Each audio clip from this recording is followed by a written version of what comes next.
ಬರೀ ಅಧಿಕಾರಿಗಳಿಗೆಲ್ಲ ಲಂಚ ಕೊಡ್ತೀನಿ ಬರೀ ಅಧಿಕಾರಿಗಳಿಗೆಲ್ಲ ಮೂಲಂಗಿ ಫ್ರೀ ಕೊಡ್ತೀನಿ. ನನ್ ಕೆಲಸ ಮಾಡ್ಕೊಡಿ ಆಪರೇಟ್ ಬರ್ರಿ ನಿಮ್ಗೆ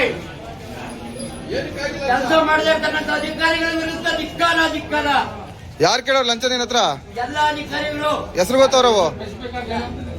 ದೊಡ್ಡರಿ ಆರ್ಐ ಹೆಸರು ಅವ್ರದ್ದು? ಶಿವಗಿರಿ ವಿಎ. ಹೆಸರೇನು ಅವ್ರದ್ದು? ಹೆಸರು ಗೊತ್ತಿಲ್ಲ ಸರ್. ತಹಸೀಲ್ದಾರ್ ಭೇಟಿ ಮಾಡಿ ತಹಸೀಲ್ದಾರ್ ಹೇಳಿದ್ರು ಸಮೇತನ ಇಲ್ಲಿವರೆಗೂ ಬರ್ತಾ ಇಲ್ಲ. ಒಬ್ಬ ಇವರು ಯಾರೋ ಸರ್ವೇಯರ್, ತಾಲೂಕ್ ಸರ್ವೇಯರು, ಇವರು ಲೋಕಾಯುಕ್ತ ಹೇಳೋಗಿದ್ದಾರೆ ಒಂದು ತಿಂಗಳಲ್ಲಿ ಮಾಡ್ಕೊಡಿ ಅಂತ. 2 ತಿಂಗಳಾಯ್ತು ಲೋಕಾಯುಕ್ತ ಹೇಳಿ. ಏನ್ ಕೆಲಸ ಕೇಳೋದು? ಜಮೀನಿಗೆ ದಾರಿ ಮಾಡ್ಕೊಡಕ್ಕೆ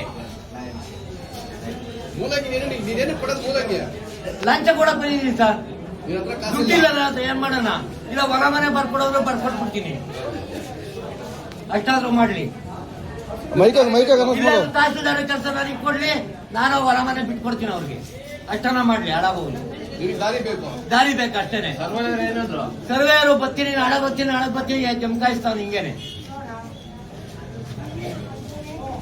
ನಿನ್ನ ಹೆಸರೇನು? ಪ್ರಸನ್ನ ಕುಮಾರ್ ಅಂತ ಸರ್, ಜಕ್ಕೇನಹಳ್ಳಿ ದೊಡ್ಡೇರಿ ಹೋಬಳಿ ರೈತ ಸರ್. ನಮ್ಮ survey number sir 8/1 survey number sir. ನಿಮ್ದೇನೋ ಬೇರೆಯವ್ರದ್ದು?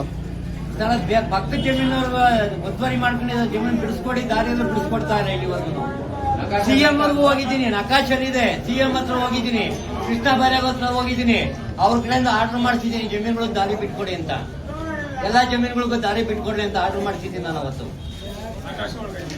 ಆಕಾಶ ಒಳಗೂ ಇದೆ, ಅದನ್ನ ಬಂದು ಬಿಡ್ಸಕ್ ದುಡ್ಡು ಬೇಕು ಇವ್ರಿಗೆ.